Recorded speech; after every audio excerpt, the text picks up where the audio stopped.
Welcome to the Better Man Podcast with Ivan and Suman. This podcast is all about an optimal conscious male in today's society.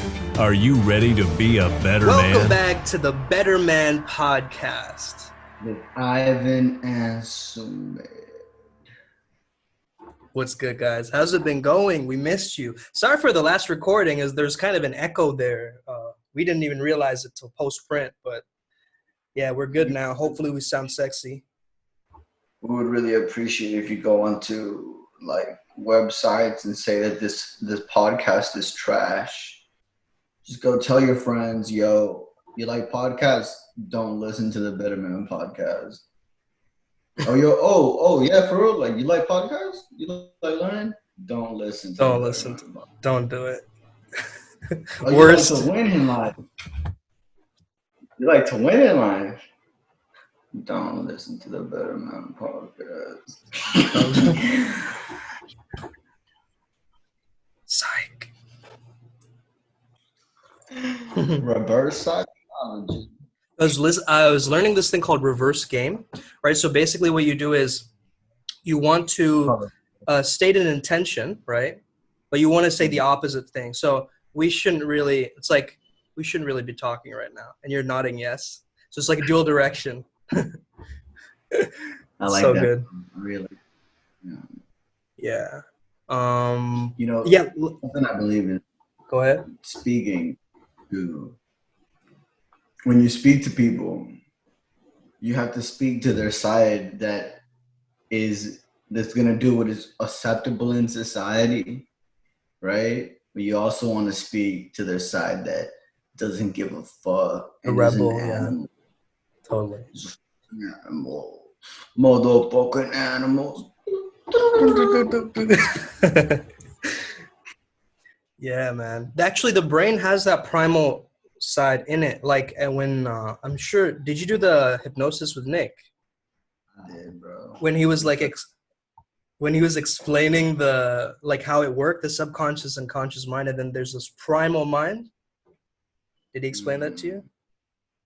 Well, I know about that stuff, bro. Cause yeah, that's basically where my mind is all the time. I'm a fucking chimpanzee, bro. Primal mind all the time. Bro, you wouldn't be able to function in day to day if that was you. Bro, I don't know what bro. That's y'all's fault for assuming. Yeah. Yo, let's talk about alignment. How important is alignment to you, Ivan?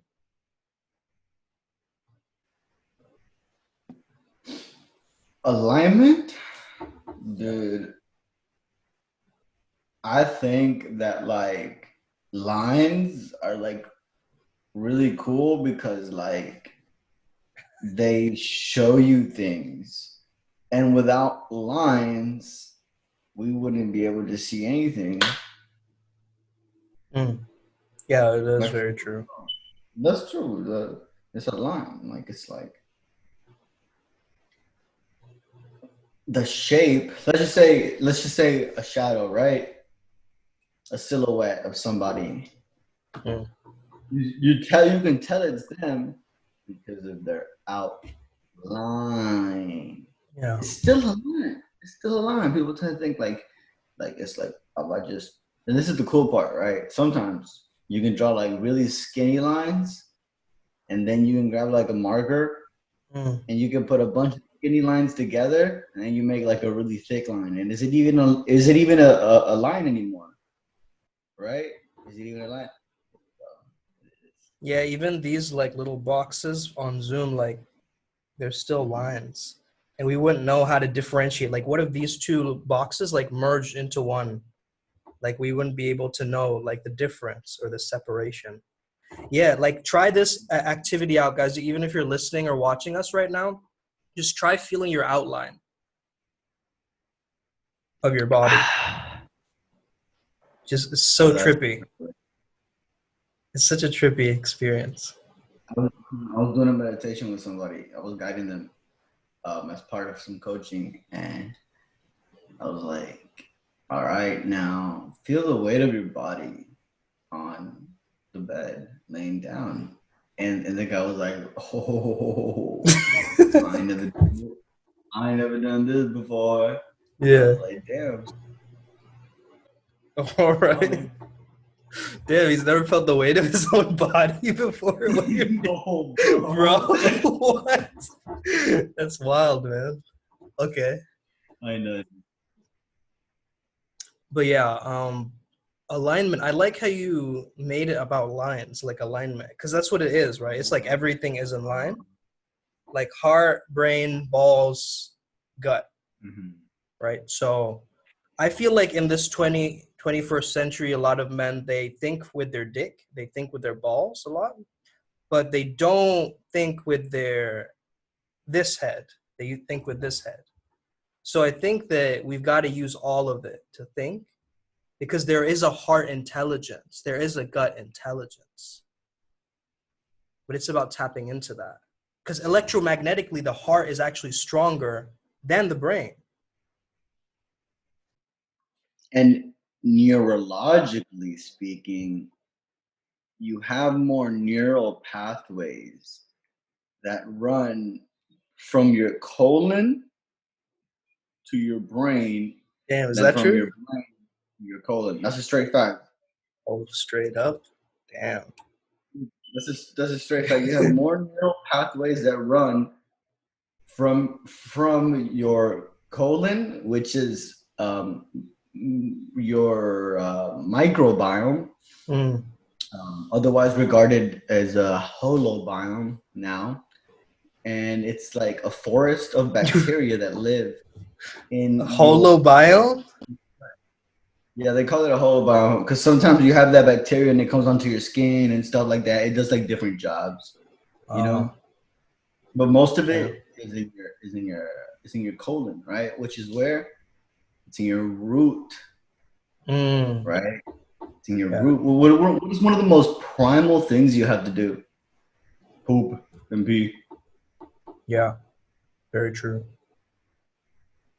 So That's strange to think about. Like that mother Gaia, like this force of the root chakra is also related to like defecation, like this kind of like just pooping, you know? Like it's so humbling, but it's so intense at the same time, you know? I feel like we think about like shit as shit. We think about shit in a shit Yeah. way. Yeah, totally. I get what you're saying, and it's so true. We do, but you're right. It's like that's the root chakra, like exactly what you described, like the colon, um, and colon health is so important, right?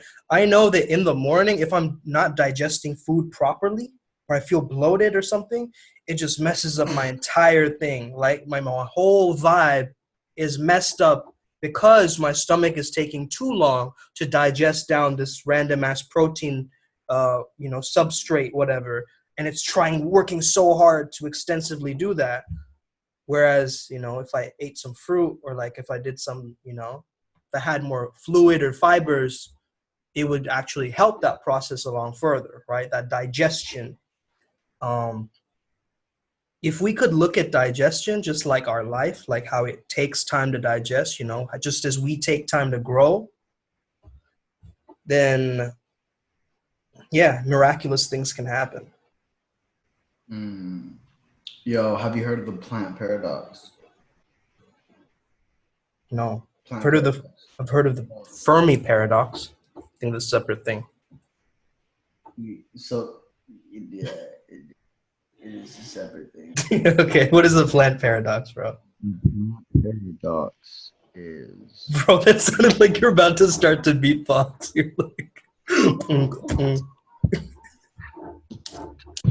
that paradox. Hey. Okay. Yeah, tell me what it is, bro. Paradox is this thing that says that there are plants that are bad for you. It basically says that like the foods that we think are healthy for us, a lot of the times are not actually healthy for us. Is this the thing about like plants being toxic? Like certain plants being toxic? So plants evolved to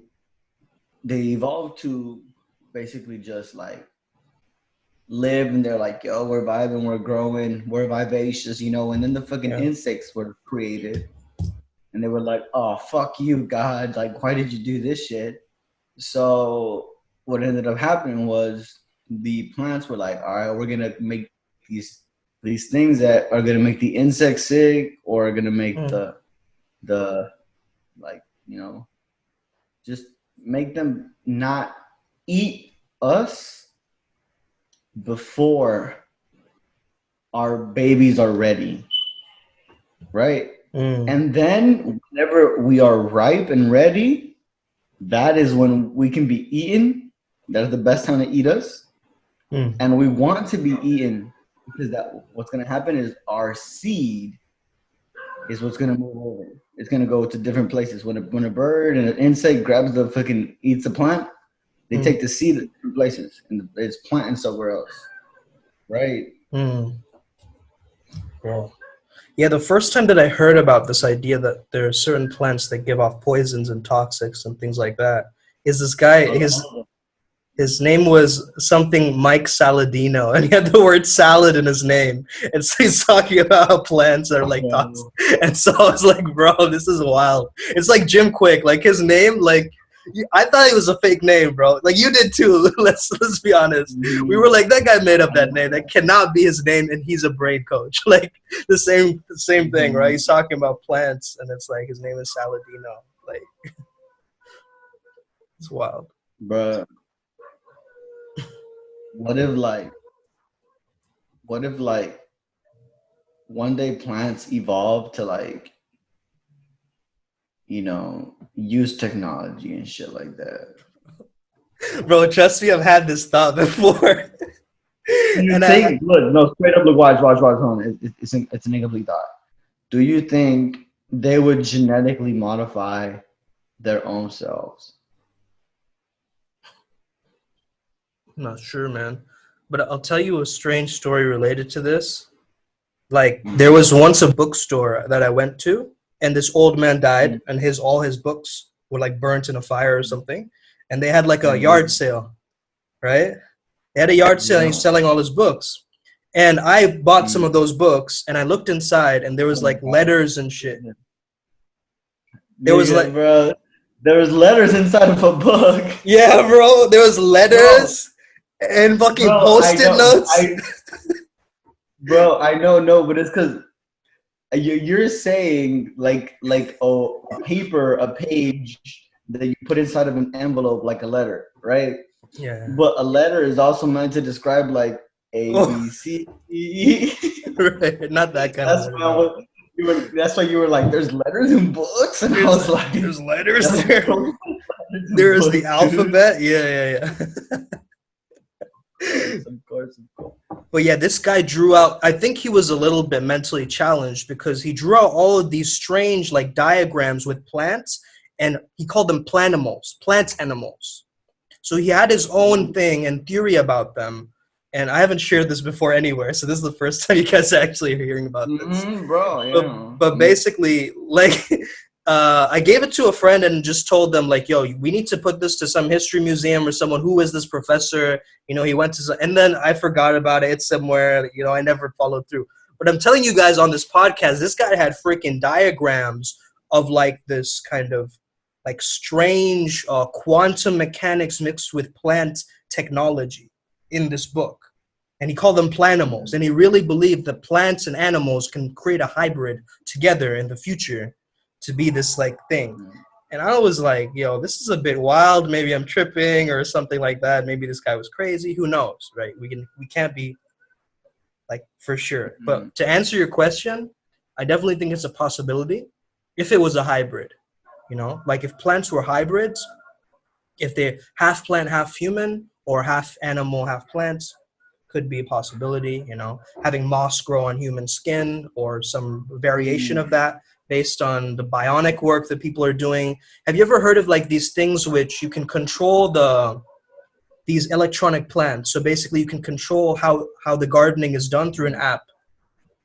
So like the water that it gets and like how it grows in the future. There's certain like apps that control like gardening tools. And like how far the plants grow and stuff like that. Dude, that seems like kind of, to be honest. Would you ever do that to yourself? Like if you could It's be like, all unnatural. right, I you know feel. what? I'm gonna kind of like Elastigirl. You know, she just stretches and she becomes whatever the fuck she wants to become. But also think about like merging that with chameleon powers, right? And how Whoa. they blend in whatever is around them, right? They merge their colors. That's trippy So because I was having a really dirty thought when you said Elastigirl, and now I'm just once you said the shape shifting, that just creeped me out, bro.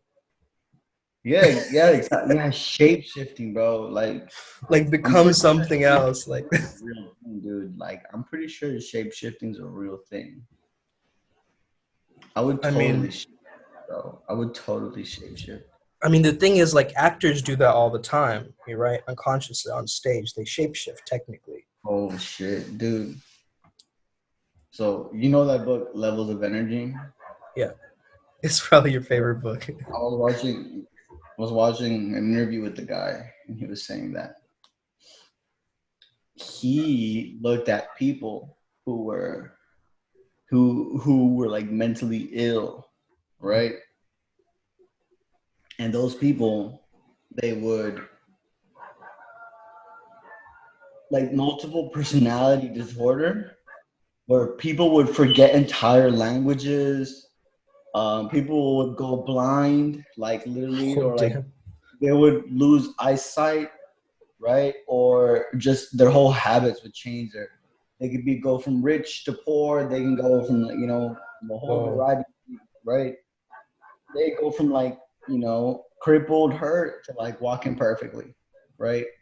And he was like, oh shit, like in a way, these people are jumping from parallel universe to parallel universe, like Yeah. rapidly, like Yeah. instantly.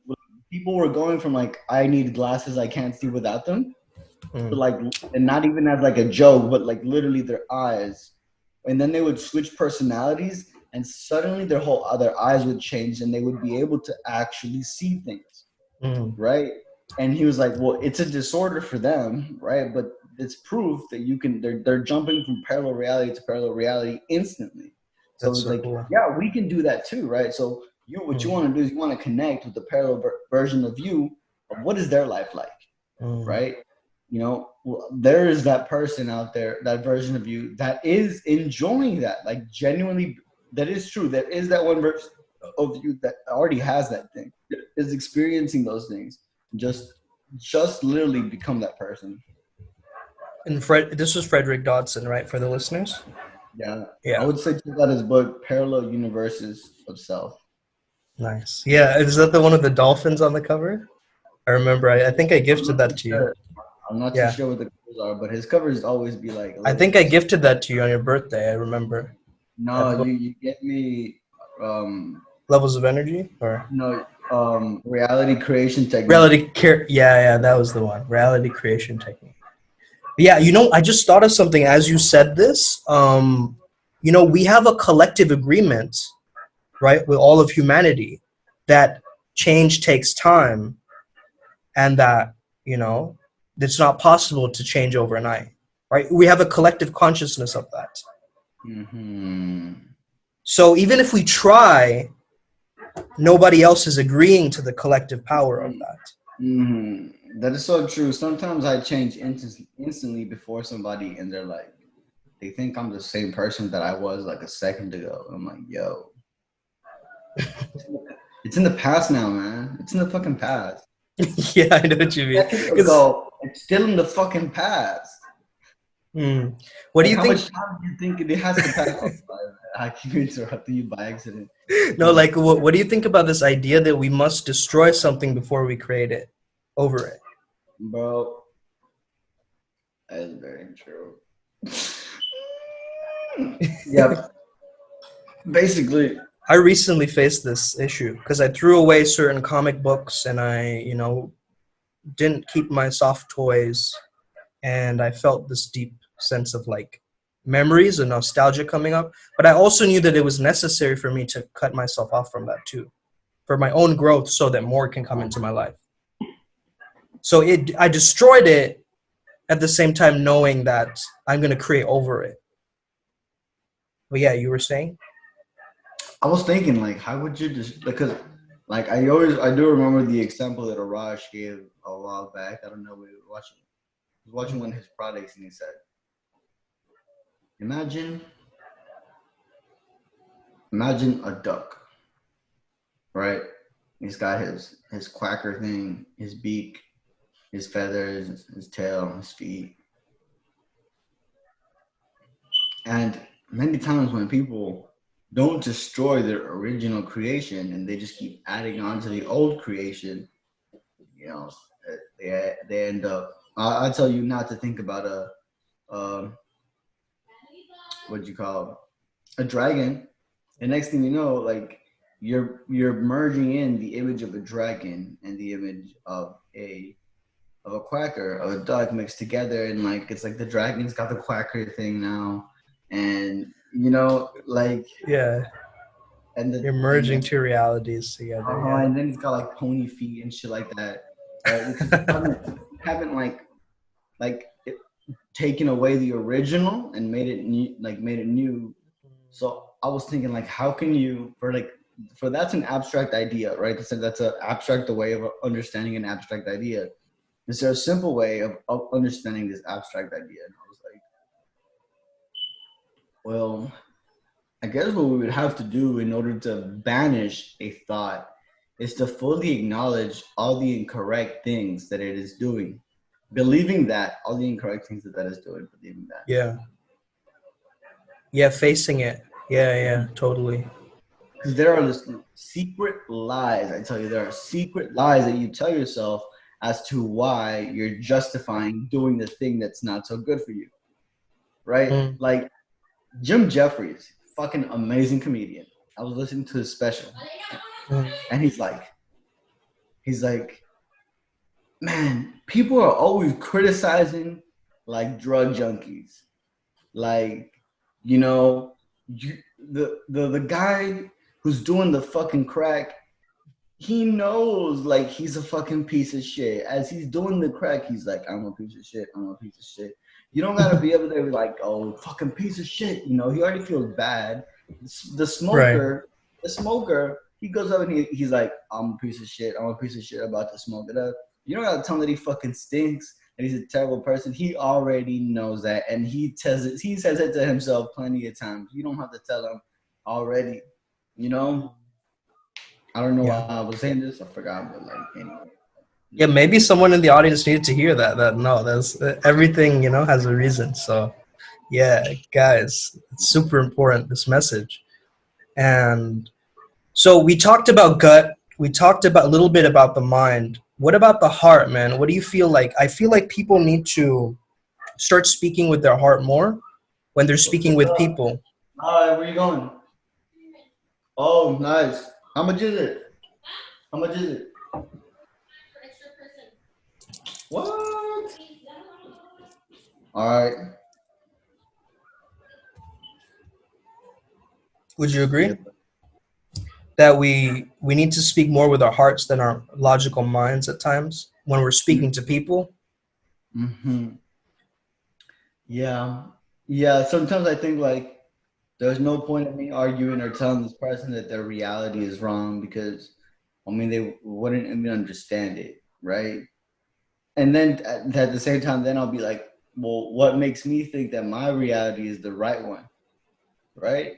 And then I'll be like, well, just speak to them in the words of their reality, right? Yeah. So I think deep compassion is when you finally start to speak to people in a way that speaks into them and is about their world and understanding what's their language. Speak right? into their listening. Yeah. I get what you're saying. Speak like to the words that they're looking for in a way, because they don't, if they're not finding that specific pattern, they're not going to align with that pattern. Even you might have good intentions, but because the way they're listening is tuned in the frequency, it won't hear it.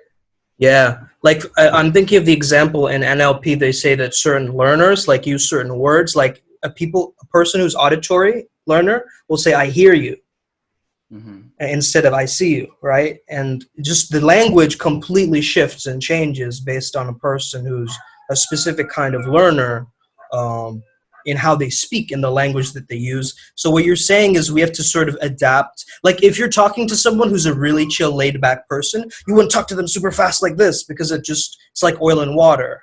So what you're saying is like you want to enter where they're at, and that's true empathy. Essentially, that's Yeah. a good example. Yeah, it's like almost going to their planet. It's like I'm from Venus. This person. It's like males and females. I feel like Mars, Venus. How do we have these planets merge together? One is the Lord of Combats. One is the goddess of love. And so, how does combat and love come together? Yin and yang. And that's what a good relationship is. It's like Bro, how long have we been doing this conversation thing? like half an hour Half an hour. around that. Yeah, a little bit over half an hour. Alright, bro. Yeah. That's not what the timer says though here. Really? Yeah, What is that? 32. Yeah, it's a little bit over. Well, we started a little bit late too, but yeah, okay. 3 or 7 type thing. Yeah. Yeah. All right. Yeah. Go soon. All right. Yeah, we can end early if we want to. But yeah, to talk to me about this idea of the heart, because I think that the heart tells the truth, whereas the mind can come up with all sorts of storylines and lies and different things like that. What do you think about this? The heart tells the truth. Like the heart is not going to filter things and come up with, different ways to say it or like different ways to come up with interpretations. Yeah. I think a lot of times people want to say the truth, but they don't say it with heart in mind. And they say what they need to say, but what ends up happening is it just comes out. Like it could be mean. It could sound mean. It could seem hurtful or spiteful, right? Yeah. It's not love. And you might say, well, I said it however I said it. You could interpret it however you want to interpret it. Okay, well, I'm interpreting that. You said it in this way. Like, I can tell that you're thinking this, Yeah, man. Today I went to the mall to buy a few things with my mom, and I was using very much of my masculine mind in terms of getting in there, getting a bunch of things that we all need. And I was using my masculine logic in her feminine way of like, how you go shopping with a girl and she's like, oh, I know this tuna isn't in the part of the grocery list, but wouldn't it be nice if we could have this as well, right? That kind of mentality. And so my mom kept doing that, and I kept getting annoyed, like, oh, but we didn't decide on this, or like, kind of like it's not on the list mentality. And then I started to realize that, and then I was like, yeah, I'm just gonna drop it. Like I'm going to let it simmer on both ends, because I can't force the feminine to make decisions, right? So I have to let it simmer on both ends to be able to like reach that kind of consensus instead of like fighting with it, On both sides, neutrally. Yeah, exactly. Or be very polar. It's like one or the other, right? It's like you can't be. It's like I don't know exactly where this thought is coming from, but what I got is like, if in certain situation you got to be the polar. So if she's being super serious in a public gathering, you got to be the polarity and be a little bit more playful. Mm-hmm. You see what I mean? But also in a certain situation, she's trying to make a decision. Do I like the red dress or do you like the blue dress? You want to be like, you know what? I like the red dress, but the blue one's also doing it cool for me. If you say, choose the red dress, the feminine is like, no, I like the blue one. She'll go against it. But instead, if you let her simmer with both, yeah, you know what I mean? It's like she enjoys that dance, because she's going to choose what she wants at the end of the day anyway. All you're doing is just, simmering. You're playing this kind of game or whatever. to help her make her decision or whatever. That's awesome. That's awesome. That's a good place to end it. All right, guys. Peace and love. May the flow Thanks be with for you. coming, everybody. Thanks for coming. My book is, guys. We had fun as much. Guys, just one quick announcement. My book is coming out this month, so reach out to me on Instagram if you want the pre-booking link. I can send it to you. I just have to know where in the world you are because there's a shipping fee for different countries and things like that. But yeah, let me know. It's called TPM. It's about combining theater and psychology together. We talked about shape-shifting. This is what this book does. Peace and love. If you would like to contact Sumed for peak performance coaching, go to @FlowZone Academy on Instagram. That's FLOZONE Academy. If you would like to connect to your higher self, contact Ivan at odd.resilience. That's ODD.resilience.